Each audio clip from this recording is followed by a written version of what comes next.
हवाले से बड़ी खबर आ रही है। यूपी में प्रदेश संगठन में बड़ा बदलाव हो सकता है। यही नहीं, योगी मंत्रिमंडल में भी बदलाव हो सकता है। हालांकि सूत्रों का कहना है कि यूपी में सीएम को लेकर कोई मंथन नहीं चल रहा है, लेकिन संगठन में बदलाव हो सकता है।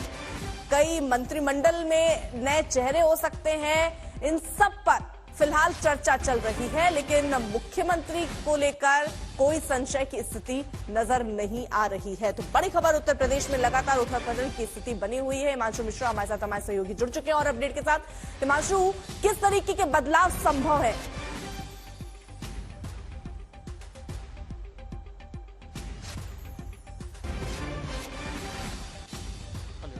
हिमांशु, आवाज पहुंच रही है आप तक?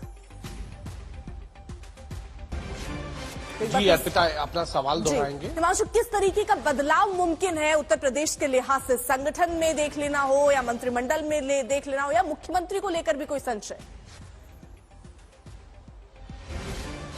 देखिए, मुझे लगता है कि मुख्यमंत्री को लेकर कोई संशय नहीं है पार्टी के अंदर, क्योंकि योगी आदित्यनाथ की एक पॉपुलैरिटी है और वो भारतीय जनता पार्टी के स्टार कैंपेनर है। प्रधानमंत्री नरेंद्र मोदी, गृह मंत्री अमित शाह के बाद अगर किसी नेता की सबसे ज्यादा डिमांड रहती है तो वो है योगी आदित्यनाथ की। और ये माना जा सकता है कि योगी आदित्यनाथ को लेकर जो संगठन में बदलाव की बात है, वो संगठन में बदलाव और योगी मंत्रिमंडल में जो बदलाव है वो जो 10 विधानसभा सीटों के उपचुनाव है उसके बाद होंगे।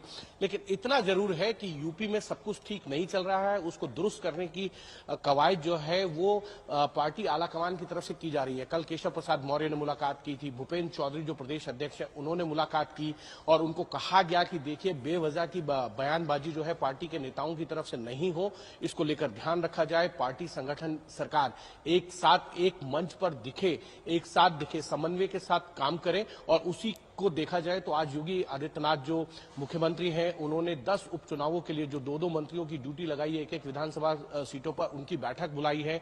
उनके साथ फीडबैक लिया जाएगा, उनको बताया जाएगा कि किस तरीके से आपको जाकर जमीन पे कार्यकर्ताओं के साथ काम करना है। और इन 10 विधानसभा सीटों में पार्टी को जीत चाहिए, क्योंकि पिछले जो 13 विधानसभा सीटें के चुनाव हुए थे देश के अलग अलग राज्यों में, उसमें भारतीय जनता पार्टी को उतनी सफलता नहीं मिल पाई जो उम्मीद थी। भारतीय जनता पार्टी 13 सीटों में से 2 सीटें ही जीत पाई और बाकी सीटों पे भारतीय जनता पार्टी या उनके अलायंस पार्टनर को हार का सामना करना पड़ा।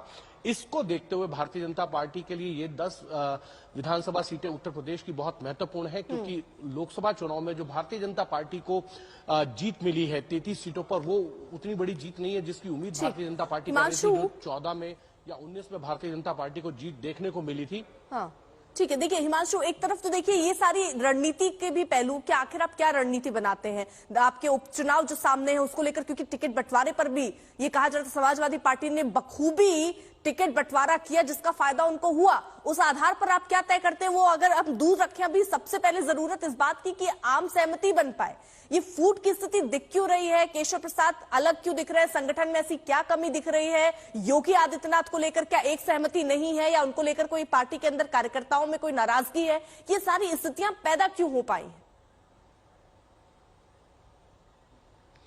देखिए अर्पिता, उसका कारण बहुत लंबा है। 2017 के विधानसभा चुनाव जब हुए उस वक्त केशव प्रसाद मौर्य प्रदेश अध्यक्ष थे और गृह मंत्री अमित शाह जो है पूरे उत्तर प्रदेश चुनाव को देख रहे थे। नॉन यादव ओबीसीज को एक साथ लाने का काम गृह मंत्री अमित शाह ने 2014 के लोकसभा चुनाव में किया। फिर 2017 के विधानसभा चुनाव में पार्टी की तरफ से जो प्रदेश अध्यक्ष का चेहरा था वो केशव प्रसाद मौर्य थे और उन्होंने एक बड़ी भूमिका जो है नॉन यादव ओबीसीज को अपने साथ लाने में भी निभाई। गृह मंत्री अमित शाह के साथ संगठन मंत्री के सुनील बंसल ने निभाई।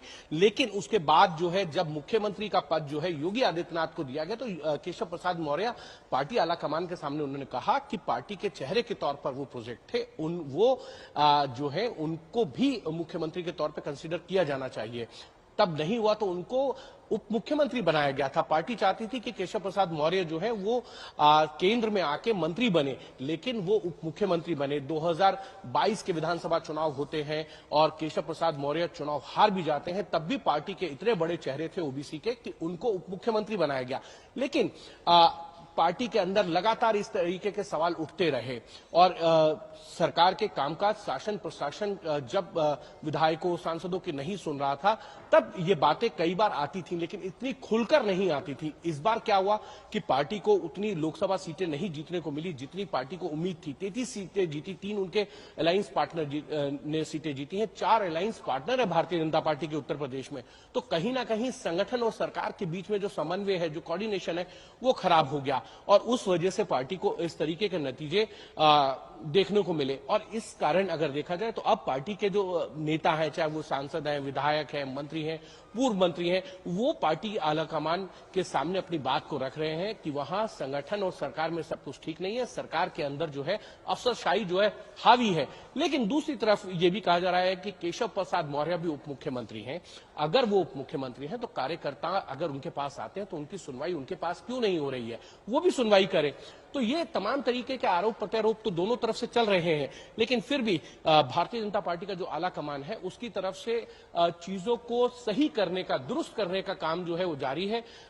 कल 2 बड़े नेता जो है उत्तर प्रदेश के, उन्होंने जेपी नड्डा से मुलाकात की थी। उन्होंने बताया कि प्रदेश में कहां कहां क्या क्या कमियां और खामियां हैं और इसी को मद्देनजर रखते हुए वहां पे निर्देश दिए कि कोई भी बयानबाजी ये सारी स्थिति आपने पुरानी तरीके से बता दी कि किस तरह, ये तो जग जाहिर है जब केशव प्रसाद मौर्य ये भी कह रहे थे क्योंकि उन्होंने जिस तरह संगठन को मजबूत किया, कार्यकर्ताओं के साथ वो जुड़ना, ये खासियत उनकी रही है। लेकिन बात सिर्फ उनकी नहीं है, बात कई कार्यकर्ताओं की भी है, बात सहयोगी दलों की भी है, क्योंकि जब हार हुई तो सब एक तरीके से मुखर हो गए, सबकी नाराजगी भी नजर आने लग गई, सबकी अपनी मांगे भी उठनी शुरू हो गई, चाहे वो अनुप्रिया पटेल का लेटर ही ले लीजिए आप। तो ये स्वर भी अगर उठ रहे हैं तो ऐसे में सबको शांत कर पाना, सबको साथ लेकर चल पाना। देखिए, ये कहीं ना कहीं एक बहुत मजे हुए प्लेयर होते हैं जो सबको साथ लेके चलते हैं। अनुप्रिया पटेल ने भी तब चिट्ठी लिखी जब चुनाव के नतीजे आ गए। आप देखिए, संजय निषाद कह रहे हैं कि बुलडोजर अगर चलेगा और 90 साल का व्यक्ति के घर पे चलेगा। जब बुलडोजर पहले चल रहा था तब संजय निषाद भी नहीं बोल रहे थे। चुनाव नतीजों के बाद ये सब जो है बातें बोली जा रही हैं। तो कहीं ना कहीं ये जरूर है कि पहले मन में टीस रही होगी, लेकिन जिस तरीके से भारतीय जनता पार्टी का वहां पर जमीन पर और ये कहें सरकार बनी, दूसरी बार पूर्ण बहुमत के साथ 312 सीटें 2017 में जीती, 252 सीटें जो है वो 2022 में भारतीय जनता पार्टी ने वहां पर जीती। 19 के अंदर जो है 62 सीटें, 14 के अंदर भारतीय जनता पार्टी ने 71 सीटें जीती थी और अलायंस पार्टनर के साथ जो है वो 73 सीटें जीती थी। तो कहीं ना कहीं भारतीय जनता पार्टी के लिए एक तरीके से वहां पे कार्यकर्ताओं और नेताओं के सामने बिल्कुल, यानी एक सीधी सी परिपाटी है, क्योंकि जब यूपीए गवर्नमेंट में भी जैसे ही सीटें कम हुई वहां पर भी खूब फूट की खबरें, अनबन की खबरें सामने आने लगी थी। तब बीजेपी को स्ट्रेंथ बताया जाता था कि देखिए उनके अंदर खाने अगर इस तरीके की चल रही है चीजें तो सामने नहीं आती। लेकिन एक हार आपकी अनकही बातें, अंदर की उलझनों को सब सामने लाकर रख देती है, जो खासतौर पर उत्तर प्रदेश में देखने को मिल रही है।